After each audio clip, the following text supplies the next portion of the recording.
Nunca imaginé que mi vida pudiera dar un vuelco tan rápido. Todo comenzó hace 6 meses, cuando finalmente logré mudarme con mis hijos gemelos, Pedro y Paulo, a un condominio en la zona norte de la ciudad. El divorcio había sido complicado, de esos que te absorben toda la energía y las ganas de vivir. Mi exesposa decidió que quería redescubrir quién era, después de 12 años de matrimonio, y terminó redescubriéndose en los brazos de su entrenador personal. Me quedé con la custodia de los niños, que en ese momento acababan de cumplir 10 años. Necesitábamos un nuevo comienzo, ¿sabes? Un lugar tranquilo, con seguridad, donde pudiera trabajar desde casa algunos días de la semana y estar más cerca de ellos. El condominio parecía perfecto. Apartamentos espaciosos, área de recreación, precio dentro de mi ajustado presupuesto y principalmente bien ubicado. El agente inmobiliario no paraba de repetir que era un ambiente familiar, con muchos ancianos y familias, lo que me dio seguridad para cerrar el trato. Poco sabía yo que esa mudanza sería el comienzo de nuestra pesadilla. Los primeros días fueron tranquilos, ocupados con la organización de las cajas, el montaje de los muebles y la adaptación a la nueva rutina. Los niños estaban entusiasmados con la piscina y la cancha, haciendo amistad con otros niños del edificio. Yo estaba exhausto, pero satisfecho de verlos adaptándose bien después de tanta turbulencia. Fue al tercer día después de la mudanza que conocí a doña Matilde, nuestra vecina del apartamento de al lado. Apareció en mi puerta con un pastel casero y esa sonrisa típica de señora simpática. Debía tener unos 70 años, cabello blanco siempre recogido en un moño, ropa discreta y una manera tranquila de hablar que transmitía confianza. La invité a entrar y tomar un café. Mientras conversábamos, me contó que vivía sola desde 1930. Hacía más de 30 años en ese apartamento, desde que su marido había fallecido. No tenía hijos vivos, por lo que entendí. Dijo que adoraba a los niños y que estaba feliz de tener una familia joven viviendo al lado después de tanto tiempo. Me pareció un poco extraño el comentario sobre hijos vivos, pero no le di mucha importancia en ese momento. Las personas mayores a veces tienen formas peculiares de expresarse. En la semana siguiente, doña Matilde comenzó a aparecer con más frecuencia, siempre trayendo algún dulce u ofreciendo ayuda con los niños. En uno de esos días, mientras yo terminaba un informe urgente para el trabajo, se ofreció a quedarse con Pedro y Paulo durante la tarde. Dudé un poco al principio, pero ella insistió tanto y los niños parecían agradarle, así que terminé aceptando. Cuando fui a buscarlos al final del día, encontré a los 3 en su sala, rodeados de telas, hilos y pequeñas muñecas artesanales. El apartamento de doña Matilde era como un pequeño museo de muñecas. Había decenas de ellas en estanterías.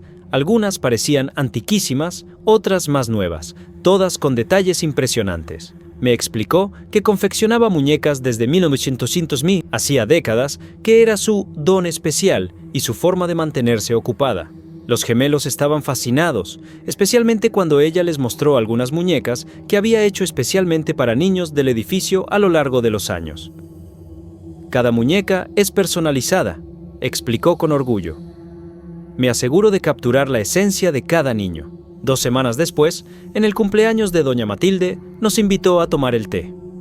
Al final, entregó un regalo para cada uno de mis hijos, 2 muñecas que había confeccionado, una para Pedro y otra para Paulo. Me impresionó el trabajo.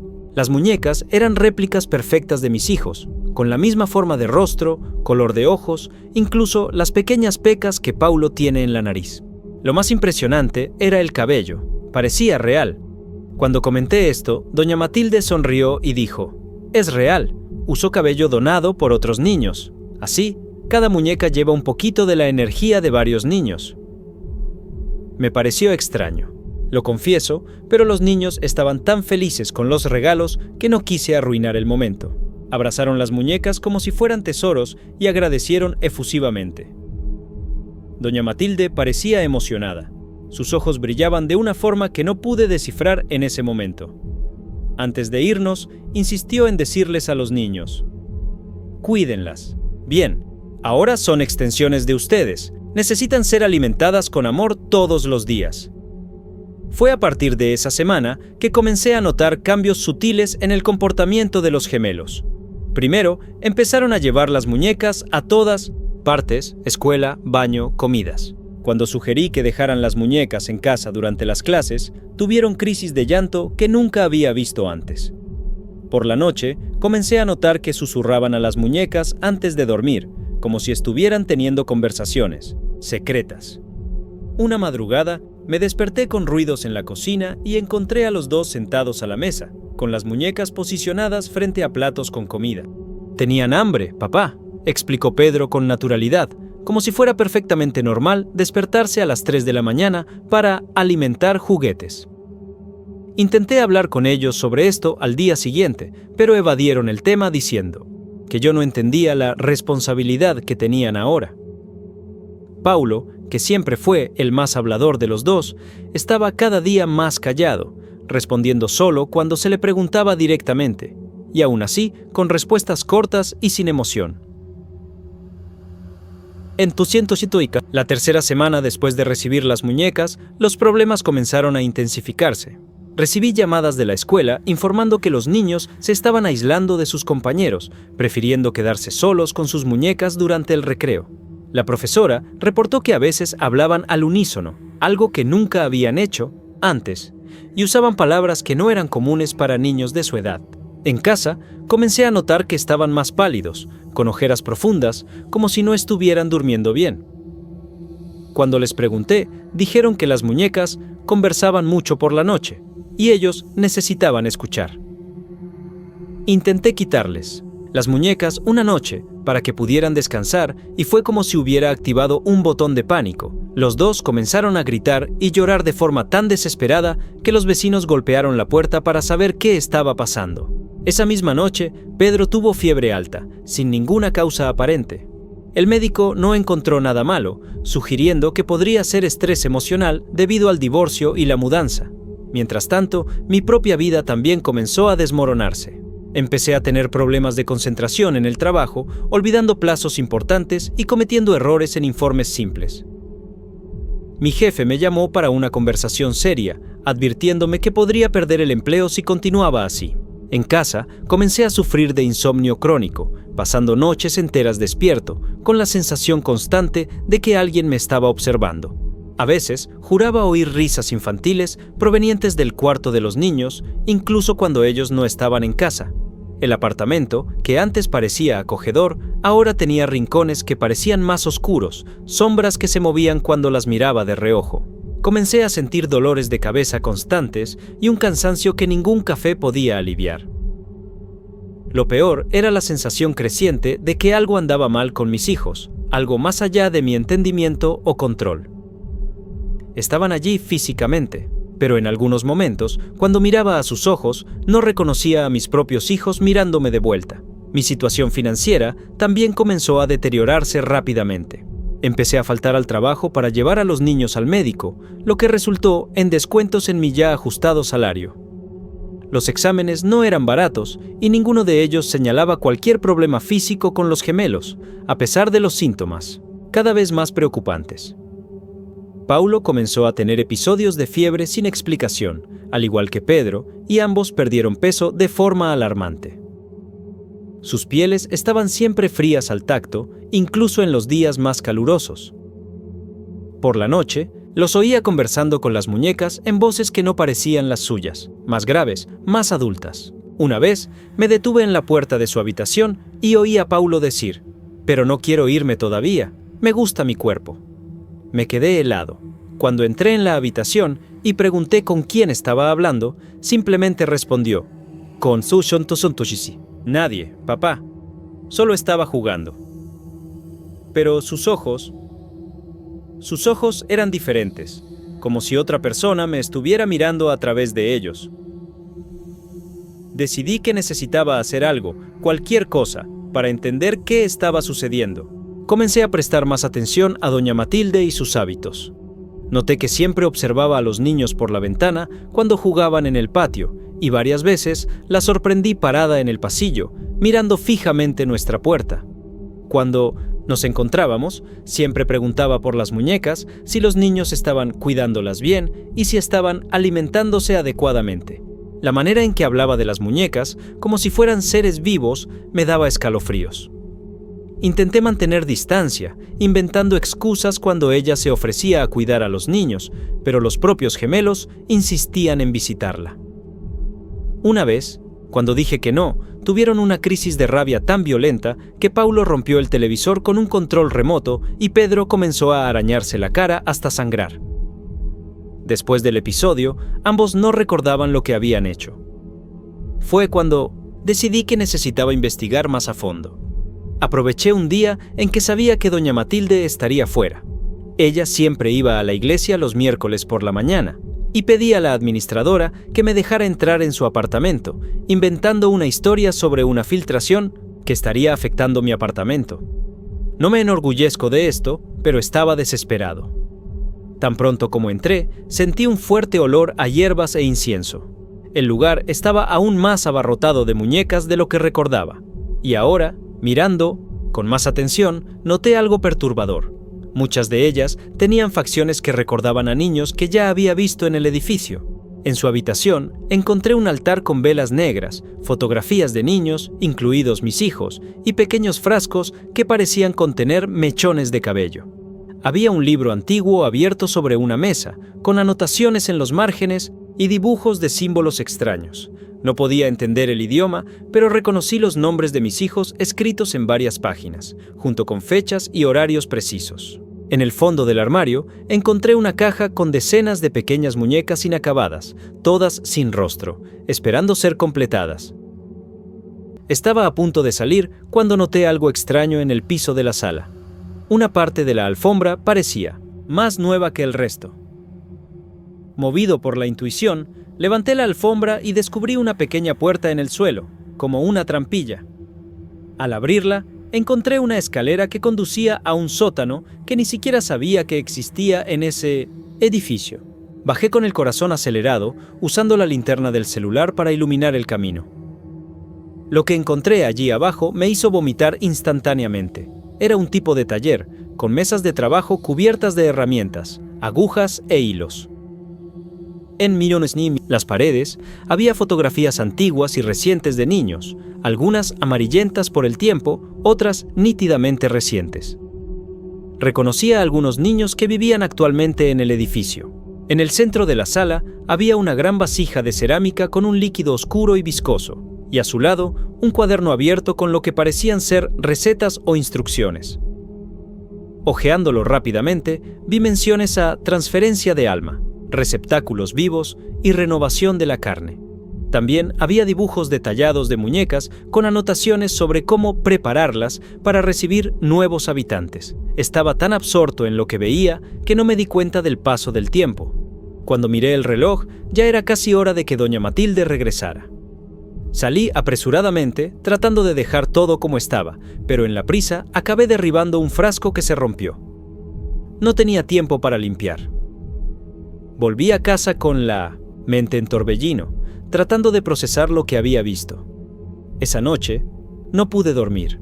Me quedé observando a mis hijos que dormían abrazados a las muñecas, susurrando en su sueño. Por primera vez, noté pequeñas marcas rojas en sus muñecas, como si hubieran sido atados con algo fino que cortó la piel. Cuando toqué las marcas de Paulo, abrió los ojos de repente, pero no eran sus ojos los que me miraban, estaban completamente negros, sin iris o pupila visible. Sonrió de una manera que nunca había visto antes y dijo, con una voz que no era la suya, ella viene a buscar lo que es suyo. Luego cerró los ojos y volvió a dormir como si nada hubiera pasado. Pasé el resto de la noche en vela, sentado en la sala con un cuchillo de cocina en las manos, demasiado aterrorizado para dormir. A la mañana siguiente, llamé al trabajo diciendo que estaba enfermo y llevé a los niños a la escuela personalmente, algo que no hacía desde hacía semanas. Estaban extrañamente tranquilos y obedientes, como si estuvieran en trance. Los dejé en la puerta del aula y fui directamente a la administración del condominio.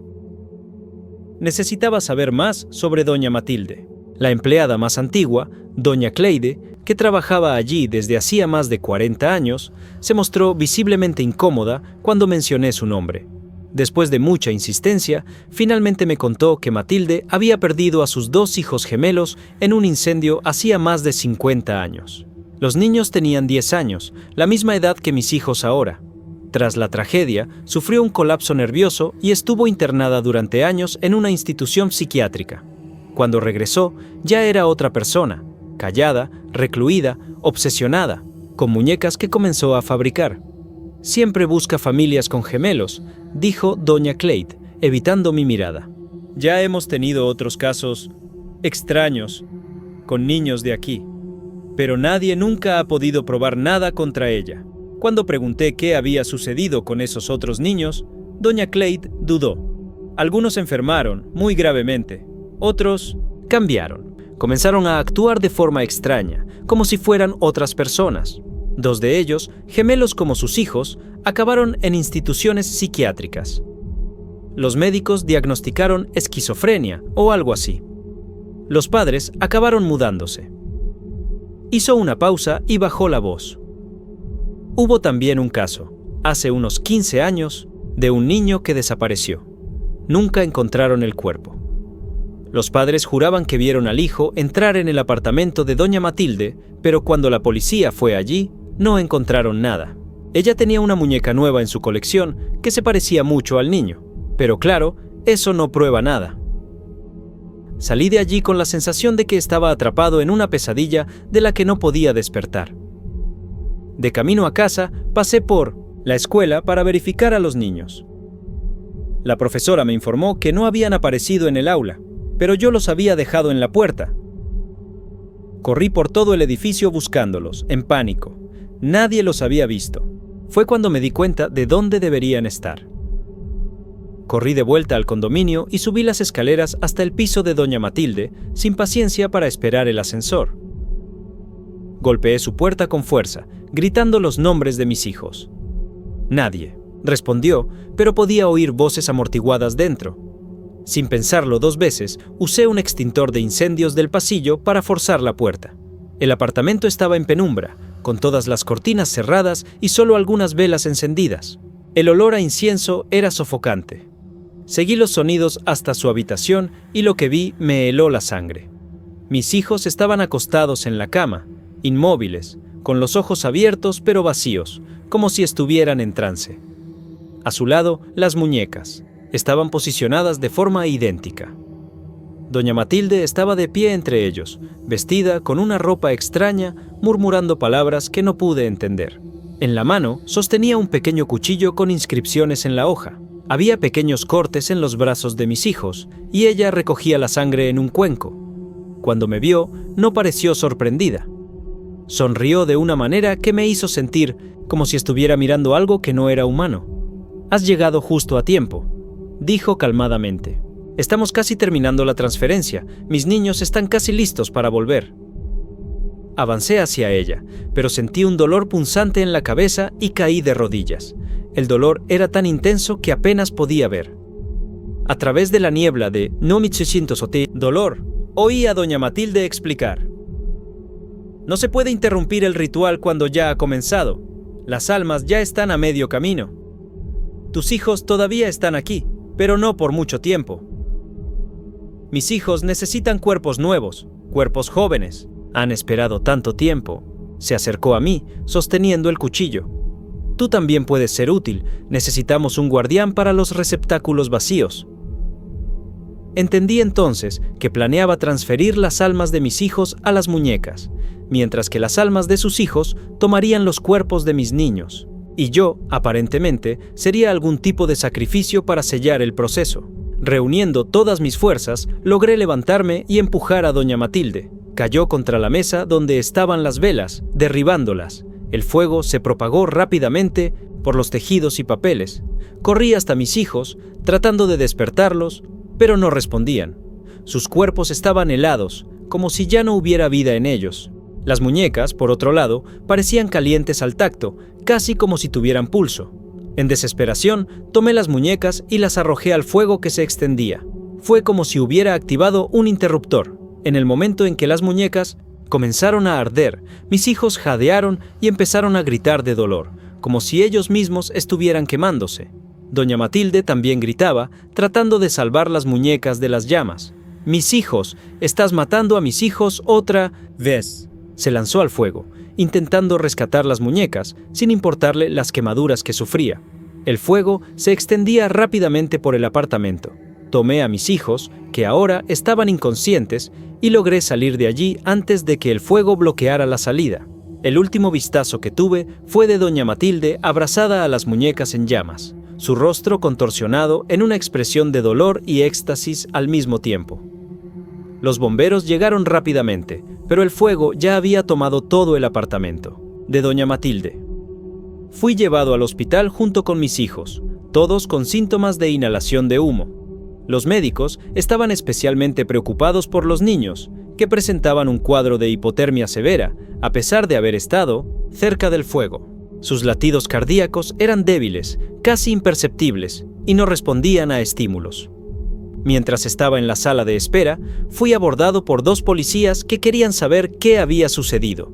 Conté una versión editada de la historia, que había ido a buscar a mis hijos al apartamento de la vecina y encontré un incendio ya en progreso. No mencioné las muñecas, el ritual, ni las cosas que había descubierto en el sótano. ¿Quién me creería? Me verían como un padre perturbado por el estrés. Tal vez incluso me acusarían de haber iniciado el incendio intencionalmente. Cuando preguntaron sobre el cuerpo encontrado en el apartamento, confirmé que era doña Matilde, pero no pude explicar qué estaba haciendo ella con mis hijos allí. Los días siguientes fueron un borrón de exámenes médicos, interrogatorios policiales y noches sin dormir al lado de las camas hospitalarias de mis hijos. Permanecían en estado catatónico, técnicamente vivos, pero sin ninguna señal de conciencia. Los médicos no podían explicar lo que estaba sucediendo. Todos los exámenes neurológicos indicaban actividad cerebral normal, pero era como si nadie estuviera en casa. Uno de los neurólogos sugirió que podría ser un caso raro de síndrome de conversión causado por trauma psicológico severo. Otro habló de posible envenenamiento por alguna sustancia desconocida. Nadie tenía respuestas concretas. Mientras tanto, la policía continuaba investigando el incendio y la muerte de doña Matilde. Encontraron cosas extrañas en su apartamento, los altares, las muñecas parcialmente quemadas, los libros con símbolos y rituales. Pero el sótano que yo había descubierto aparentemente ya no existía. Según los bomberos, no había ninguna trampilla o escalera en el apartamento. Comencé a dudar de mi propia cordura. ¿Habría imaginado todo aquello? Una semana después del incendio, recibí la visita de una señora mayor en el hospital. Se presentó como Carmen, una antigua amiga de doña Matilde. Parecía nerviosa, mirando constantemente por encima del hombro como si temiera ser observada. «Sé lo que ella estaba tratando de hacer con sus hijos», dijo en voz baja. «No es la primera vez. Matilde perdió a sus hijos en el incendio, pero no fue un accidente, como todos piensan. Ella estaba haciendo un ritual esa noche también, tratando de darles vida eterna a través de muñecas que había hecho. Algo salió mal, y los niños murieron. Desde entonces, ha estado tratando de traerlos de vuelta, usando a otros niños, como recipientes». Carmen explicó que Matilde formaba parte de un grupo que practicaba una forma antigua y prohibida de magia, enfocada en la transferencia de almas entre cuerpos y objetos. Lo que hizo con sus hijos fue un ritual de intercambio de morada. Las almas de ellos están atrapadas en las muñecas ahora y las almas de sus hijos estaban a punto de ocupar los cuerpos vacíos. Pero usted interrumpió el ritual en medio. Ahora están atrapados.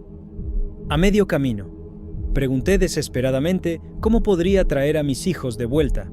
Carmen dudó, claramente con miedo de involucrarse más. Existe un hombre, un padre de santo en la periferia de la ciudad. Él conoce los rituales antiguos, los verdaderos, no esa perversión que Matilde practicaba. Él tal vez pueda ayudar, pero el precio será alto. Me dio una dirección garabateada en un pedazo de papel y se fue antes de que pudiera hacer más preguntas. Esa misma noche, después de que las enfermeras hicieron su ronda, salí sigilosamente del hospital y tomé un taxi hasta la dirección. Era una casa simple en un barrio alejado, con plantas medicinales en el jardín y símbolos pintados discretamente en la puerta. Un hombre de mediana edad, con cabello gris y ojos profundos, me recibió como si ya estuviera esperándome. Su nombre era Joaquín. No necesité explicar mucho.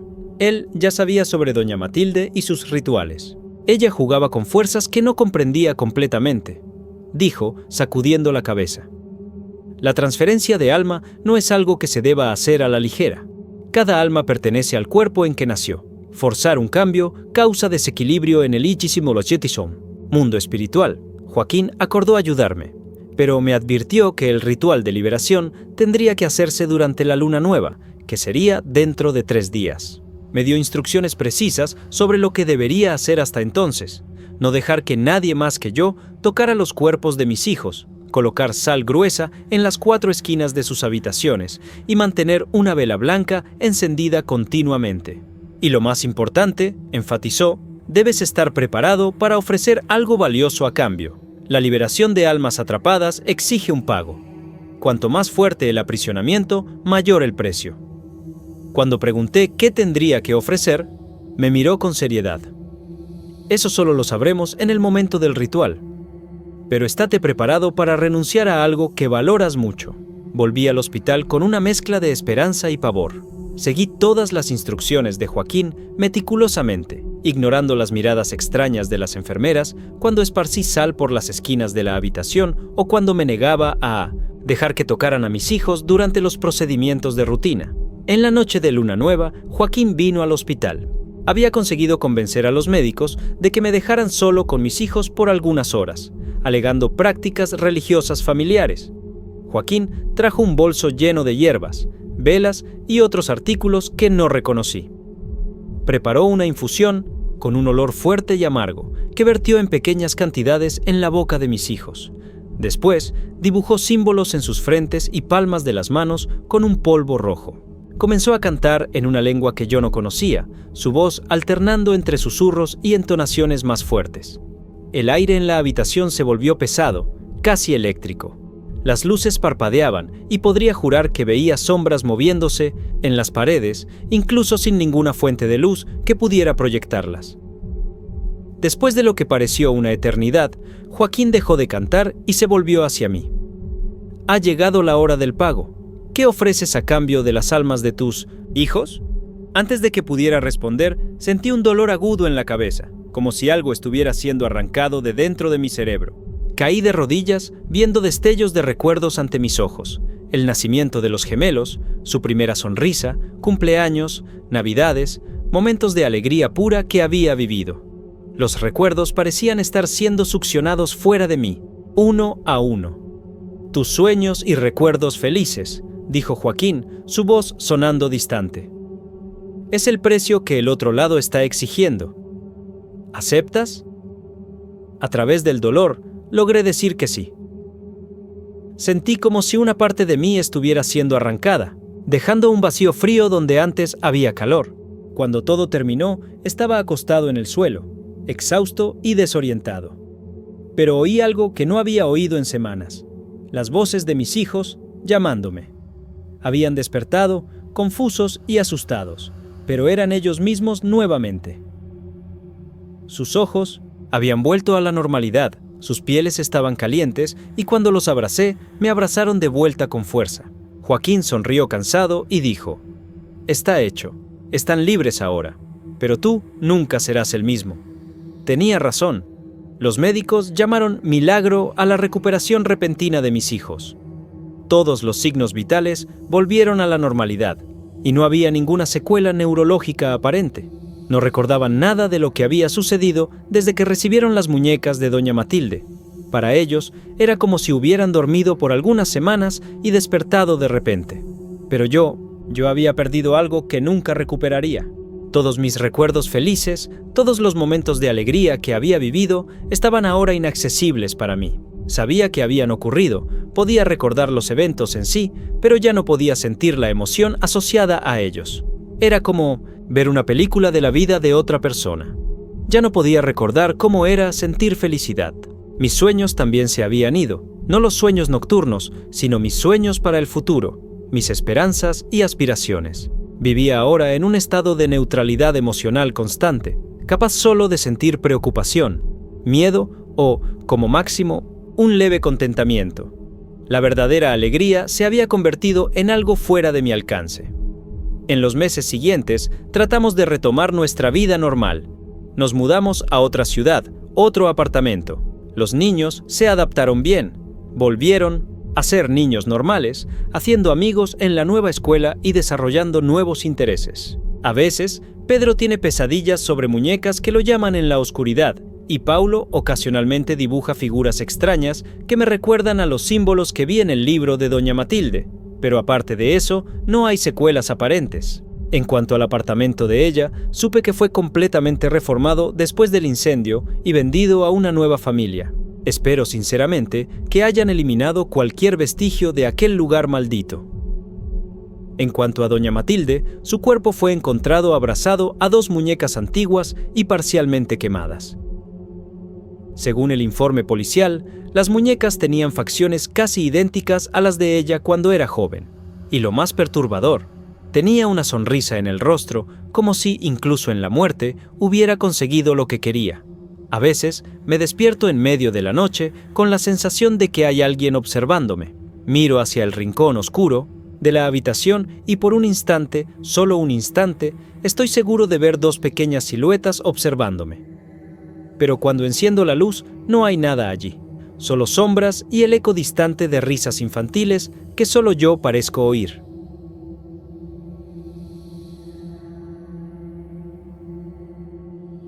Mi nombre es Miguel y soy pescador desde hace más de 20 años en el pueblo de Pedra do Mar. Crecí viendo a mi padre y a mi abuelo salir al océano antes de que saliera el sol y regresar con los barcos llenos de peces. Así es como funcionaban las cosas por aquí. El mar proveía y nosotros respetábamos sus reglas. Nunca cogíamos más de lo que necesitábamos, siempre agradecíamos por la abundancia y jamás pescábamos durante la luna nueva. Eran tradiciones antiguas, pasadas de generación en generación, y nadie se atrevía a cuestionarlas, al menos hasta hace 6 meses, cuando todo comenzó a cambiar. Fue como si el mar se hubiera secado de repente. Día tras día, volvía con las redes vacías, apenas con algunos peces demasiado pequeños para vender o alimentar a mi familia. Al principio, pensé que solo era una mala racha, que pronto pasaría. Todos los pescadores enfrentan periodos difíciles de vez en cuando, pero cuando una semana se convirtió en un mes y un mes en 3, comencé a darme cuenta de que algo andaba mal, muy mal. Y lo peor es que esto solo me estaba sucediendo a mí y a los pescadores que usaban la parte norte de la playa. Del otro lado, Jerónimo y su grupo regresaban todos los días con barcos cargados hasta el borde. La situación en casa se estaba volviendo insostenible. Mi esposa, Clara, trataba de estirar el poco dinero que teníamos guardado, pero con 3 hijos pequeños, para alimentar, los recursos se estaban acabando rápidamente. Comencé a vender pertenencias personales. Primero el reloj que recibí de mi padre, luego algunas herramientas y finalmente llegué a considerar vender mi propio barco. Era un pensamiento que me destruía por dentro. Aquel barco era más que una herramienta de trabajo. Era parte de mi identidad, de mi historia. Construí cada centímetro de él con mis propias manos, usando madera que mi padre había guardado durante años. Sin él, ¿qué sería de mí? Un pescador sin barco es como un pájaro sin alas. Pero la desesperación estaba llamando a la puerta y no podía dejar que mis hijos pasaran hambre. En una noche particularmente difícil, después de otro día de redes vacías, estaba sentado en el porche de casa, mirando al mar que siempre había sido generoso conmigo y ahora parecía castigarme, cuando Tomás, uno de los pescadores más viejos del pueblo y amigo cercano de mi difunto padre, apareció para conversar. «¿Sabes lo que está pasando, verdad?», preguntó, sentándose a mi lado con dificultad, sus articulaciones doloridas por los años de trabajo duro. Negué con la cabeza. Tenía mis sospechas, claro, pero nada que pudiera probar. «Es Jerónimo», continuó Tomás, bajando la voz como si temiera ser escuchado, aunque solo estábamos nosotros 2 allí. «Contrató a un brujo de la ciudad grande para maldecir tus redes y las de los otros que pescan en la parte norte». Solté una risa amarga. ¿Brujería? Parecía absurdo, cosa de historias para asustar a niños. Pero Tomás no se estaba riendo. Sus ojos, enmarcados por profundas arrugas de sol y sal, estaban serios como nunca los había visto. Yo lo vi, Miguel. Los vi a él y a ese hombre extraño en la playa hace 6 meses, exactamente cuando comenzaron tus problemas. Enterraron algo en la arena, justo donde tú y los otros guardan los barcos, y derramaron un líquido rojo que no era sangre de ningún animal que yo conozca. Desde entonces, ¿has notado cómo los peces evitan esa área? ¿Cómo hasta las gaviotas ya no vuelan por allí? Y de repente, todo tuvo sentido. Las aves marinas realmente habían desaparecido de esa parte de la playa. Los peces, que antes eran tan abundantes que a veces saltaban dentro de los barcos, ahora parecían huir de mis redes como si estuvieran siendo perseguidos por un depredador invisible. Hasta el agua parecía diferente, más oscura, más fría, como si algo impuro se hubiera mezclado con ella. Jerónimo siempre había tenido envidia de mi éxito. Nuestros padres eran rivales, y esa rivalidad pasó a nosotros como una herencia no deseada. Pero, ¿llegar a recurrir a la brujería? Eso era cruzar una línea que nadie en el pueblo jamás se atrevería. El mar era sagrado para nosotros.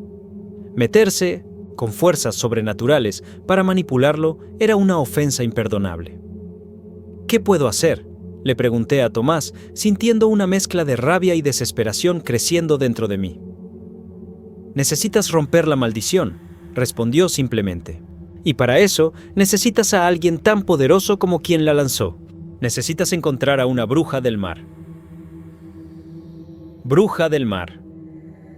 Las palabras resonaron en mi mente como el sonido distante de un trueno anunciando tormenta. Historias sobre estas criaturas formaban parte del folclore local desde que tengo memoria. Mitad mujer, mitad criatura marina, decían que vivían en las profundidades del océano y solo emergían durante tormentas violentas o cuando eran llamadas por alguien lo suficientemente desesperado para pagar el precio que pedían. Y el precio, según las leyendas, nunca era algo material, siempre era algo personal, íntimo, muchas veces la propia alma o la promesa de un primogénito. Eso no existe, Tomás, respondí, tratando de sonar más convencido de lo que realmente estaba. Son solo historias para asustar a niños y mantener a los pescadores lejos del mar durante tormentas peligrosas. El viejo pescador me miró fijamente por un largo momento antes de levantarse con dificultad. Tu padre creía, y fue una de ellas quien lo salvó cuando su barco volcó durante aquella tormenta hace 30 años. ¿Por qué crees que nunca más pescó después de aquel día? ¿Por qué crees que te hizo prometer nunca salir al mar durante la luna nueva? No esperó mi respuesta. Simplemente se dio la vuelta y se fue, dejándome con más preguntas que respuestas. Aquella noche no pude dormir. Las palabras de Tomás giraban en mi cabeza junto con los recuerdos de mi padre. Era verdad que había sobrevivido milagrosamente a un naufragio que mató a otros 2 pescadores. Y también era verdad que, después de aquel día, nunca más entró al mar, limitándose a reparar redes y barcos en la playa. En aquel momento, todos lo atribuyeron al trauma del accidente, pero ahora me preguntaba si había más en esa historia.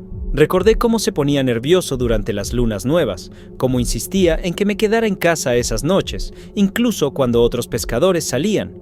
El mar cobra sus deudas en la luna nueva, solía decir. Siempre pensé que era solo una superstición de pescador viejo, pero ¿y si fuera más que eso?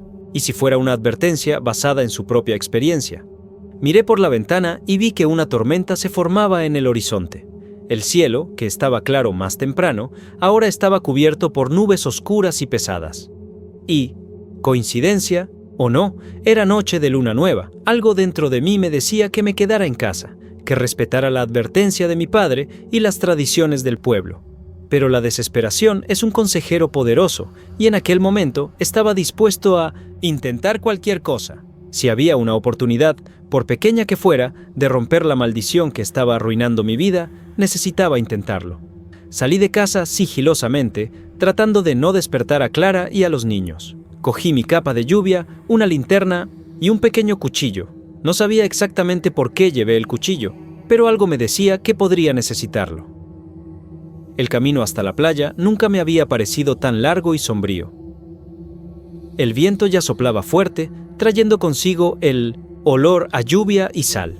Las olas rompían con violencia en la arena, como si el propio mar estuviera furioso.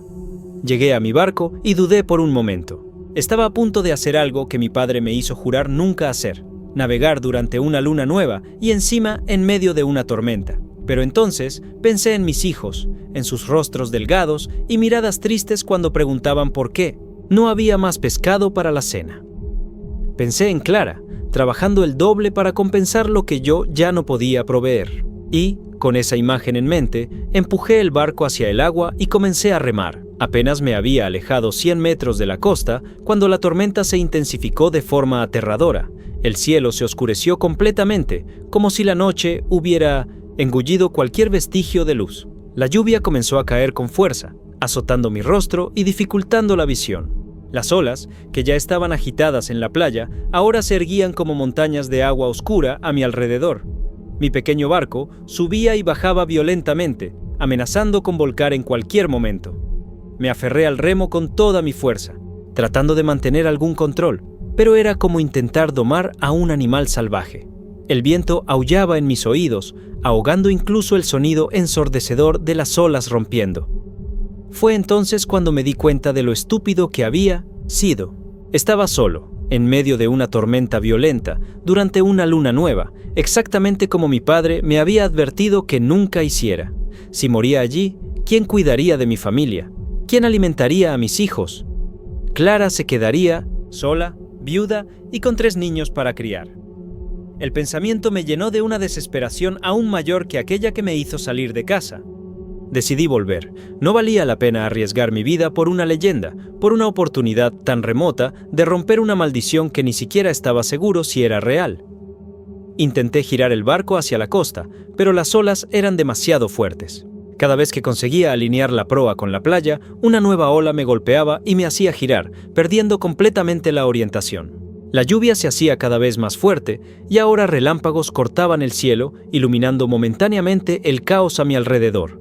En uno de esos destellos vi algo que me heló la sangre. Una ola gigantesca formándose a pocos metros de mi barco, más grande que cualquiera que hubiera visto en todos mis años como pescador. Era una pared de agua negra, coronada con espuma blanca, que se erguía como si quisiera tocar las nubes. No había a dónde huir, no había cómo evitarla. Solo pude aferrarme a los bordes del barco y rezar, algo que no hacía desde niño. Las ola me golpeó con la fuerza de un tren descontrolado. Mi barco fue lanzado hacia arriba y luego volcado completamente. Fui arrancado de mi asiento y arrojado al agua helada y turbulenta. La oscuridad me engulló y por un momento perdí toda noción de dirección. Ya no sabía dónde era arriba o abajo, costa o mar abierto. El agua me jalaba en todas direcciones, girándome como una hoja en el viento. Mis pulmones ardían, implorando por aire. Luché con toda mi fuerza para subir a la superficie, nadando contra la corriente que intentaba arrastrarme al fondo. Cuando finalmente logré emerger, ahogándome y tosiendo, vi que mi barco estaba a varios metros de distancia, volcado con el casco hacia arriba. La costa parecía haberse alejado aún más, casi invisible a través de la cortina de lluvia. Intenté nadar hasta el barco, sabiendo que era mi única oportunidad de supervivencia, pero cada brazada era una batalla contra el mar enfurecido. Mi ropa pesada y empapada me jalaba hacia abajo, y el cansancio comenzaba a apoderarse de mis músculos. Fue entonces cuando lo oí. En medio del rugido de la tormenta, un sonido diferente, un canto suave, melodioso, que parecía venir de todas las direcciones al mismo tiempo. Era una voz femenina, cantando palabras que no podía entender, en una lengua que nunca había escuchado antes. El sonido era a la vez hermoso y escalofriante, como si no perteneciera a este mundo. Dejé de nadar, flotando por un momento, tratando de localizar el origen de aquel extraño canto. Fue entonces cuando la vi, una figura en el agua, no muy lejos de mí. Al principio pensé que era otro náufrago, tal vez un pescador que, como yo, había sido atrapado por la tormenta. Pero cuando un relámpago iluminó el mar nuevamente, me di cuenta de que no era nada de eso. Era una mujer, o al menos parecía serlo en la parte superior del cuerpo. Su piel tenía un brillo verdoso, casi luminiscente, y su cabello largo y oscuro flotaba a su alrededor como algas marinas. No podía ver claramente lo que había debajo de la cintura, sumergido en el agua agitada, pero tuve la impresión de ver escamas brillando bajo la superficie. Quedé paralizado. entre el miedo y la fascinación. Aquello no podía ser real. Debía ser una alucinación causada por el pánico, por la falta de oxígeno, tal vez por el frío extremo del agua. Pero entonces ella se movió hacia mí, deslizándose por el agua con una gracia sobrenatural, como si la tormenta no la afectara. Su rostro se volvió visible. Era de una belleza extraña, con rasgos afilados y ojos grandes que parecían reflejar las profundidades del océano. Había algo antiguo en esa mirada, algo que no era humano. Se detuvo a pocos metros de mí, todavía cantando esa melodía hipnótica. De repente, el canto cesó y habló, su voz tan clara como si estuviéramos conversando en tierra firme, no en medio de una tormenta violenta. «Miguel, hijo de Antonio, nieto de Joaquín, ¿por qué me llamas en la noche de luna nueva?» Quedé impactado al oír mi nombre y el nombre de mis ancestros. ¿Cómo podía saber quién era yo? ¿Cómo podía saber quiénes eran mi padre y mi abuelo? Yo no llamé a nadie, logré decir, mi voz temblando de frío y miedo. Solo quería volver a casa. Ella inclinó la cabeza ligeramente hacia un lado, como si estuviera confundida o curiosa. «Tu sangre en el agua me llamó», respondió. «La sangre de los Ribeiro siempre me llama». Fue entonces cuando noté un corte en mi brazo, probablemente hecho cuando el barco volcó. La sangre escurría de la herida, mezclándose con el agua del mar. «Eres una bruja del mar», dije, no como una pregunta, sino como una constatación. Las historias eran reales. Todas ellas. La criatura sonrió, revelando dientes puntiagudos, demasiado blancos para ser humanos. «Algunos me llaman así», respondió. «Otros me llaman Yara o Señora de las Aguas Profundas. Pero los nombres importan poco cuando se vive tanto como yo». Se acercó más y pude ver que su cuerpo estaba cubierto por pequeñas conchas y corales, que parecían formar parte de su piel. Sus dedos eran largos, con membranas entre ellos, y uñas que más parecían garras. La cuestión es, ¿qué quieres de mí, pescador? ¿Por qué arriesgas tu vida en la noche en que el mar cobra sus deudas? Dudé. Una parte de mí quería negarlo todo, decir que estaba allí por accidente, que no creía en brujas del mar o maldiciones. Pero otra parte, tal vez la más desesperada, me hizo decir la verdad. Mi rival, Jerónimo, contrató a un brujo para maldecir mis redes y las de los otros pescadores de la parte norte de la playa. Hace meses que no puedo pescar, lo suficiente para alimentar a mi familia. Estoy perdiendo todo, mi casa, mi barco, tal vez incluso mi dignidad. Vine a buscar ayuda.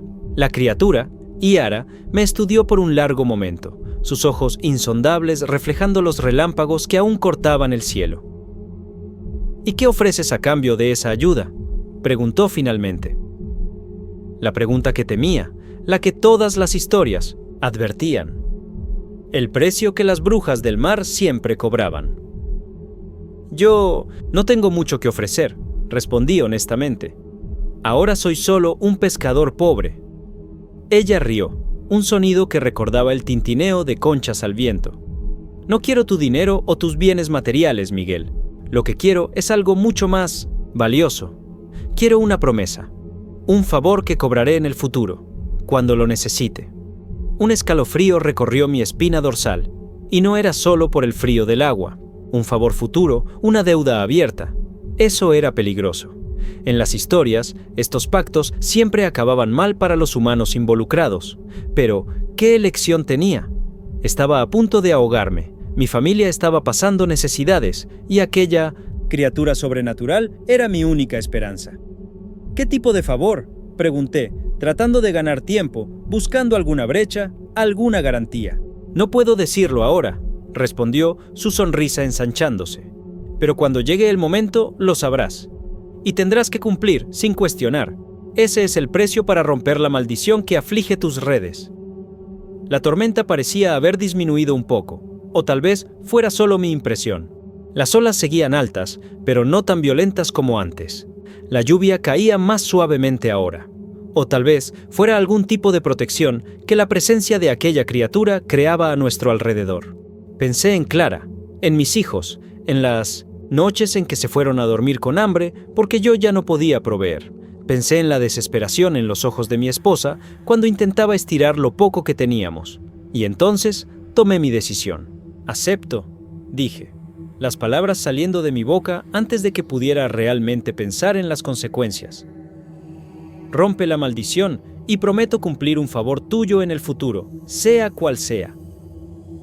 Tan pronto como las palabras salieron de mi boca, un relámpago cortó el cielo, iluminando el rostro de Yara.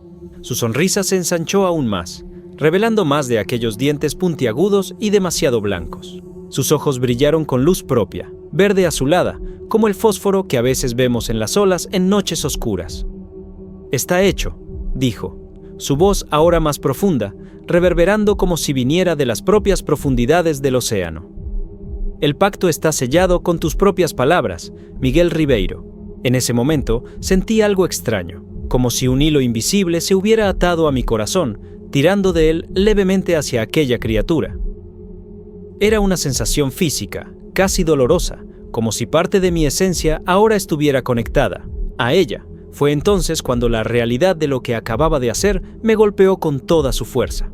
Había hecho un pacto con una criatura sobrenatural, prometiendo un favor no especificado, a ser cobrado cuando ella lo considerara oportuno.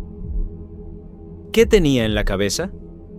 Las historias que mi padre contaba sobre las brujas del mar siempre terminaban en tragedia para los pescadores que se atrevían a hacer acuerdos con ellas. Algunos desaparecían sin dejar rastro, otros enloquecían, otros veían a sus familias sufrir consecuencias terribles. «Espera», dije, el pánico creciendo dentro de mí. No pensé bien. No puedo hacer esto. Debe haber otra forma de romper la maldición.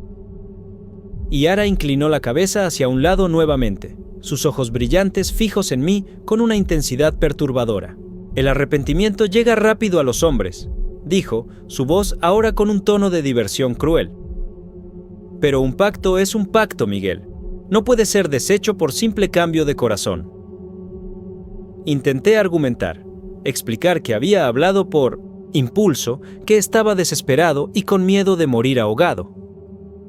Pero ella solo sacudió la cabeza, las algas en su cabello ondulando con el movimiento. «Tus palabras tienen poder, pescador, especialmente cuando son dichas en el mar, durante la luna nueva, con tu sangre mezclada con las aguas. El acuerdo está hecho, la maldición será rota al amanecer, y un día, cuando lo necesite, vendré a cobrar mi pago». La idea de tener esa deuda pendiendo sobre mi cabeza por tiempo indeterminado me llenó de un terror helado. ¿Qué pediría? ¿Mi vida? ¿La vida de uno de mis hijos? ¿Mi alma? «Por favor», supliqué, ahora completamente dominado por el miedo. «No hagas esto. Pide otra cosa, algo que pueda dar ahora. Cualquier cosa». Yara se acercó más, hasta que su rostro estaba a centímetros del mío. Pude sentir un olor extraño emanando de ella, una mezcla de sal, algas y algo más antiguo, más profundo que no podía identificar. «¿Tan rápido olvidas a tu familia hambrienta?», susurró, su aliento frío contra mi rostro. «¿Tan rápido abandonas a tus hijos al sufrimiento por miedo a lo desconocido? ¿Qué clase de padre eres tú, Miguel Ribeiro?». Sus palabras me golpearon, como un puñetazo. Tenía razón, de cierta forma. Había venido hasta aquí por desesperación, para salvar a mi familia del hambre y la miseria. Estaba dispuesto a arriesgar mi vida enfrentando la tormenta, pero ¿no estaba dispuesto a arriesgar mi futuro para garantizar el de ellos? ¿Qué clase de padre era yo, realmente? Pero aún así, el miedo a lo desconocido, a lo que aquella criatura podría exigir de mí en el futuro, era casi paralizante. «No puedo deshacer el pacto», continuó Yara, alejándose un poco.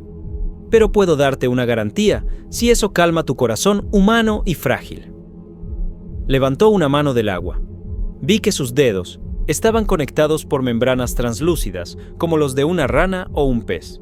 «Prometo, por el poder del mar y por las leyes antiguas que rigen a mi especie, que no pediré la vida de ningún miembro de tu familia ni tu propia alma.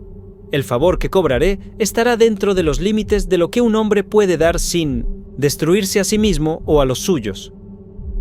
No sabía si podía confiar en ella, pero sus palabras parecían sinceras, y había algo solemne en la manera en que hablaba, como si estuviera haciendo un juramento sagrado. Además, ¿qué elección tenía? El pacto ya estaba hecho, según ella, no había vuelta atrás. Solo podía esperar que mantuviera esa promesa adicional. «Está bien», dije finalmente resignado. «Acepto tu garantía. ¿Cuándo será rota la maldición?»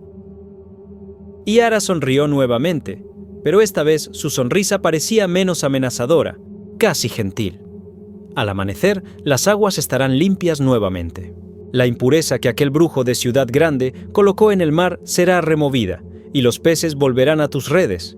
Pero recuerda, Miguel, la magia siempre tiene un precio. La maldición será transferida, no simplemente eliminada. Fruncí el digno bucentición, ceño, confundido. ¿Transferida a quién? Yara rió, aquel sonido de conchas tintineando. A quien la lanzó, por supuesto. El brujo y aquel que lo contrató sentirán en su propia piel lo que te hicieron a ti y a los otros pescadores. Así es como funciona el equilibrio del mar. Lo que se envía, regresa, siempre.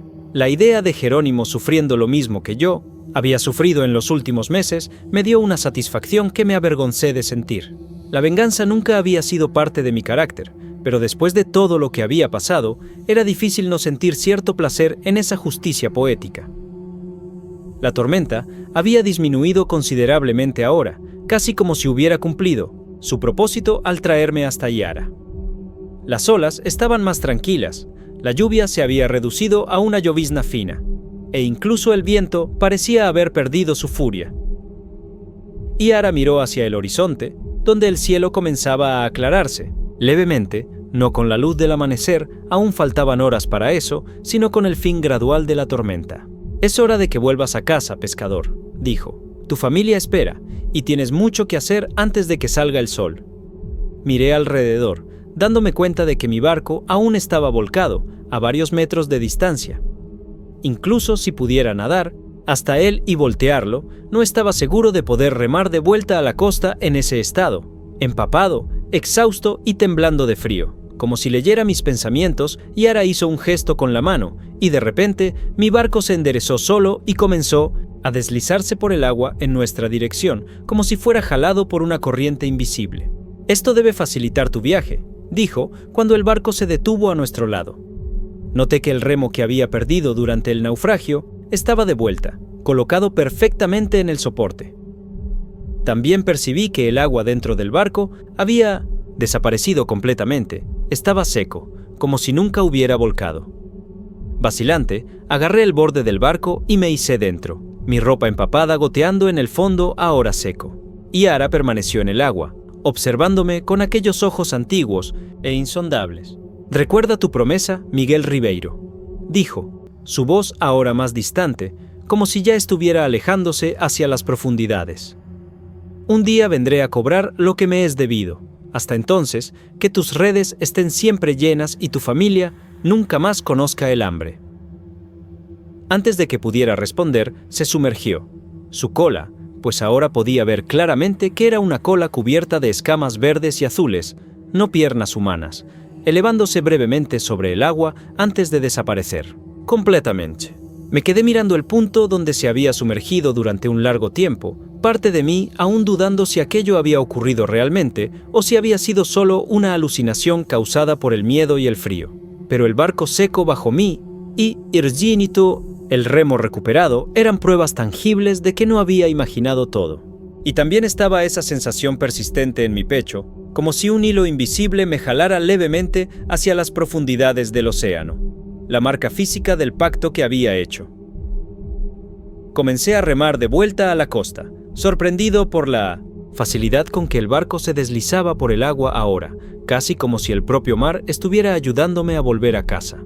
Mientras remaba, no podía dejar de pensar en lo que acababa de suceder y en lo que había acordado hacer. Había hecho un pacto con una bruja del mar, prometiendo un favor no especificado a ser cobrado en el futuro, incluso con la garantía de que no se pediría la vida de nadie de mi familia ni mi alma. Aún había infinitas posibilidades terribles de lo que podría exigir. ¿Y si pidiera que traicionara a mis amigos? ¿Que cometiera algún crimen horrible? ¿Que abandonara a mi ¿Familia para servirla de alguna forma? Las posibilidades giraban en mi mente, cada una más perturbadora que la anterior. Pero entonces recordé el rostro de mis hijos, delgados y pálidos tras meses de alimentación insuficiente. Recordé la desesperación en los ojos de Clara cuando intentaba hacer que lo poco que teníamos durara un día más. Y me aferré a punto chichinda, la esperanza de que, cualquiera que fuese el precio que tendría que pagar en el futuro, valdría la pena si significaba que mi familia no sufriría más ahora. Con ese pensamiento, continué remando hacia la playa, donde las primeras luces de la mañana comenzaban a tocar la arena, prometiendo un nuevo día y, tal vez, un nuevo comienzo. Llegué a la playa cuando los primeros rayos de sol comenzaban a dorar el horizonte. Estaba exhausto, empapado y temblando de frío, pero algo dentro de mí parecía diferente, una mezcla de alivio y aprensión que no podía explicar completamente.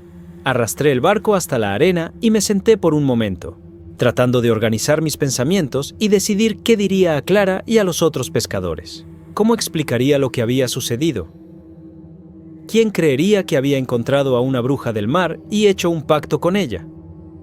Probablemente me tomarían por loco o borracho. Decidí que mantendría la historia simple. Diría solo que había salido a verificar mis redes durante la tormenta, una mentira en la que nadie creería, pero menos absurda que la verdad, y que tenía la sensación de que la suerte cambiaría hoy. Mientras caminaba hacia casa, noté algo extraño en la playa. En el área donde Tomás había dicho que Jerónimo y el brujo enterraron lo que fuera para maldecir nuestras redes, la arena estaba oscura y húmeda, como si algo hubiera emergido del suelo durante la noche. Me acerqué cautelosamente y vi que había un pequeño agujero, del tamaño de un puño, y a su alrededor, la arena estaba manchada con un líquido oscuro que no parecía ser agua de mar. El olor era fuerte y desagradable, como carne podrida mezclada con algo químico que no podía identificar. Aquello era prueba de que Tomás tenía razón, realmente había algo enterrado allí, algo impuro que ahora había sido removido. Cuando llegué a casa, Clara estaba despierta, caminando de un lado a otro en la sala, visiblemente preocupada. Cuando me vio, corrió hacia mí, alternando entre alivio e ira.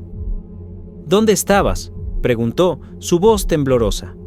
Me desperté, en medio de la noche, y no estabas en la cama. Con aquella tormenta afuera, pensé.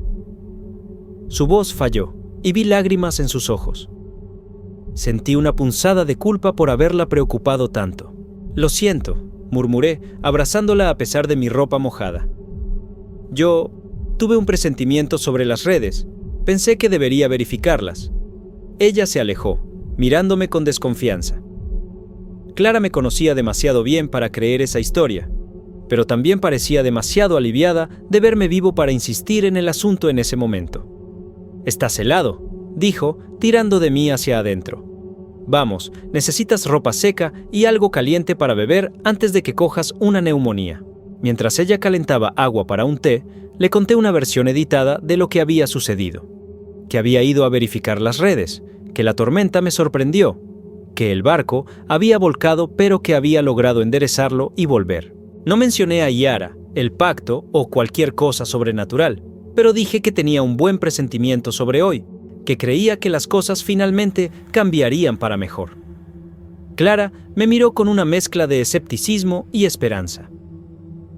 Ella había oído esto antes. En las primeras semanas después del inicio de nuestra mala suerte, yo siempre decía que el próximo día sería mejor, que la marea cambiaría.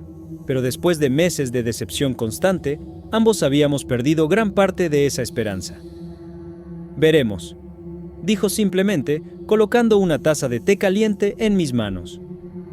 Después de secarme y cambiarme de ropa, descansé por algunas horas. Cuando desperté, el sol ya estaba alto en el cielo. Era hora de ir a pescar. Parte de mí temía que todo hubiera sido un sueño, una alucinación causada por la desesperación y el casi ahogamiento. ¿Y si las redes seguían vacías? ¿Y si el pacto con Yara no hubiera sido real? O peor, si ella hubiera mentido sobre romper la maldición. Pero otra parte de mí sentía esa extraña conexión en el pecho, ese hilo invisible tirando hacia el mar, y sabía que algo fundamental había cambiado.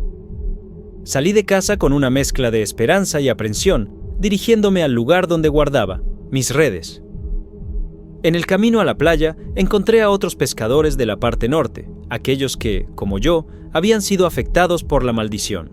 Todos parecían animados, hablando sobre cómo sentían que hoy sería diferente, que había algo en el aire, en la manera en que las gaviotas volaban, en el olor del mar. Ninguno de ellos mencionó haber visto algo extraño durante la tormenta de la noche anterior, y me pregunté si yo había sido el único en encontrar a Yara, si el pacto que hice beneficiaría a todos ellos también. Llegando a la playa, noté inmediatamente la diferencia. Las gaviotas, que habían desaparecido de 1975, nuestra parte de la costa durante meses, ahora volaban en círculos, sumergiéndose ocasionalmente en el agua, una señal clara de que había peces cerca. El agua misma parecía diferente, más clara, más viva, con pequeños peces saltando en la superficie. Los otros pescadores también lo notaron, y hubo una carrera para preparar los barcos y las redes. Lancé mi barco al mar con una energía renovada, remando hacia el lugar donde solía tener mi mejor pesca antes de la maldición. Cuando lancé la primera red, apenas podía creer lo que vi. Casi inmediatamente comenzó a agitarse con el movimiento de decenas, tal vez cientos de dentosísimos peces. Pesqué más aquel día que en los últimos 3 meses combinados. Mi barco estaba tan lleno que casi no había espacio para mí mismo, y tuve que volver a la playa antes de lo planeado, incapaz de cargar más. Los otros pescadores tuvieron la misma suerte. Todos regresaron con los barcos rebosantes de peces, de todos los tipos y tamaños. La alegría en la playa era contagiosa, con hombres riendo, cantando y abrazándose, apenas creyendo en el súbito cambio de suerte. Mientras descargaba mi pesca, vi a Jerónimo llegando con su grupo del otro lado de la playa. A diferencia de nosotros, ellos volvían con las redes casi vacías, solo algunos peces pequeños y flacos que apenas valdrían el esfuerzo de llevar al mercado. La expresión en el rostro de Jerónimo era de pura confusión e ira.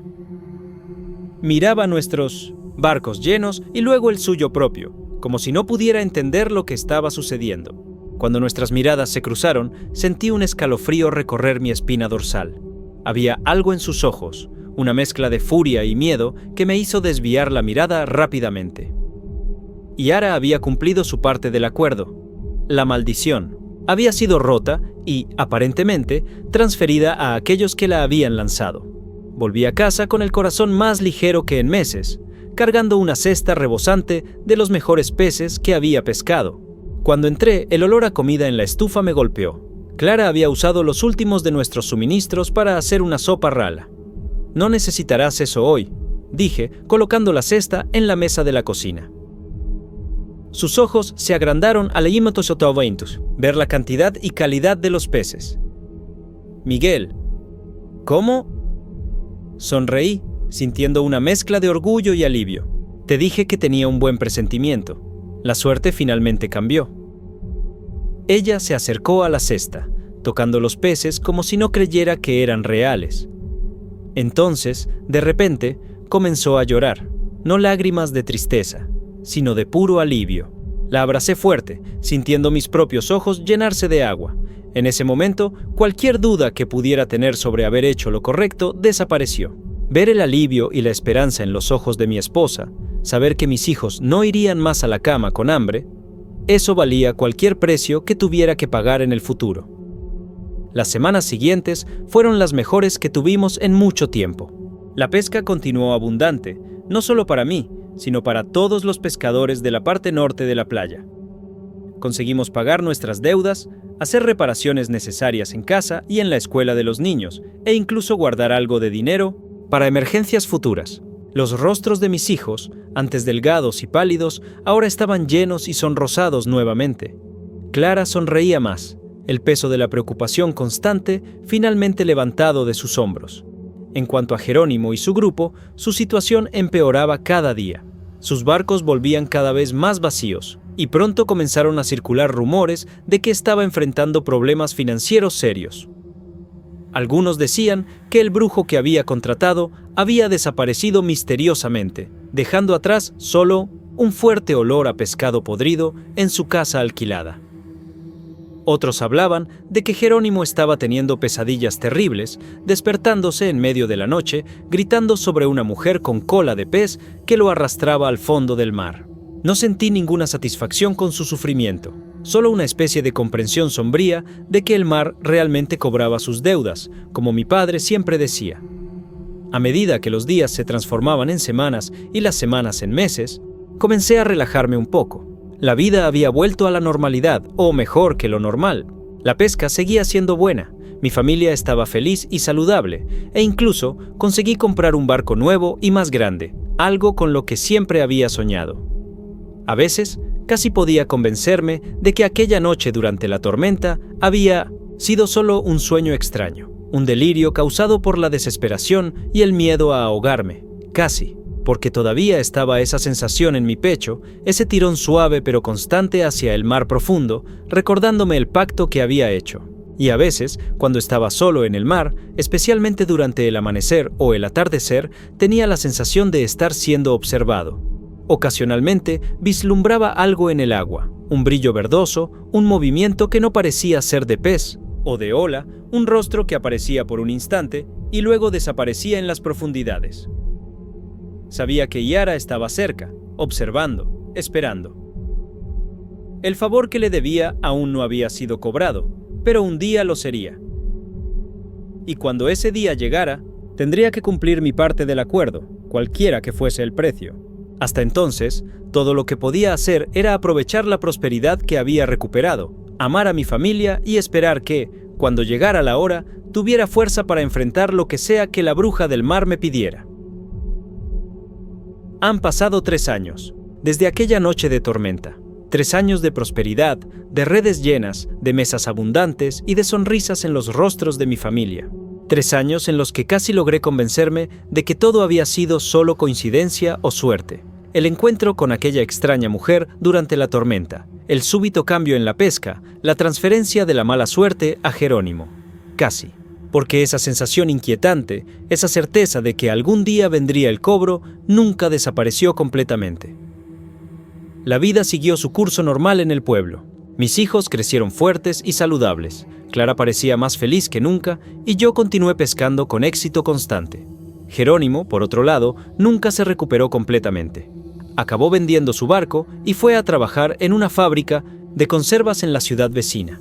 Algunos dicen que bebe demasiado y habla cosas extrañas cuando está ebrio. Historias sobre una mujer del mar que maldijo sus redes, sobre rituales hechos a medianoche para revertir la mala suerte.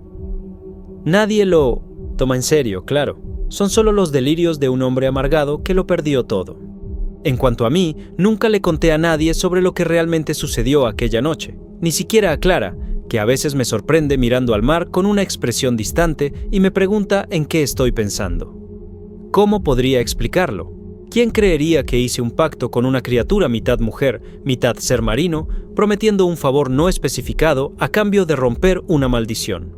Sonaría como locura, o peor, como las historias de pescador que los viejos cuentan después de algunas copas de aguardiente. Pero yo sé lo que vi, sé lo que sentí, y sé, con una certeza que va más allá de la razón, que un día Yara vendrá a cobrar su parte del acuerdo. Es por eso que nunca salgo a pescar sin llevar un pequeño amuleto que Tomás me dio, un arreglo de conchas y cuerdas entrelazadas que, según él, ofrece alguna protección contra las fuerzas del mar. Es por eso que todavía evito pescar durante la luna nueva, respetando la advertencia que mi padre me dio tantos años atrás. Es por eso que, siempre que hay una tormenta en el horizonte, siento una opresión en el pecho, un miedo irracional de que sea ella volviendo para buscarme. Los años siguen pasando y a veces me pregunto si se ha olvidado de mí. Tal vez ha encontrado otro pescador desesperado para hacer un nuevo acuerdo. Tal vez ha regresado a las profundidades del océano, a cualquier lugar de donde vino. O tal vez solo está esperando el momento adecuado, cuando mi guardia esté baja, cuando menos lo espere. Esta incertidumbre es casi peor que el cobro en sí. Es como vivir con una espada suspendida sobre la cabeza, nunca sabiendo cuándo caerá. Hay días en que casi deseo que aparezca de una vez, que cobre lo que le corresponde para que finalmente pueda librarme de este peso, que podría ser peor que esta espera interminable. Ya he imaginado 1000 escenarios diferentes, que pedirá mi vida, mi alma, que exigirá que abandone a mi familia para servirla de alguna forma misteriosa. En mis pesadillas más oscuras, la veo llevándose a mis hijos a las profundidades, transformándolos en criaturas como ella. Me despierto de estos sueños sudando frío, corriendo para verificar que los niños todavía estén seguros en sus camas.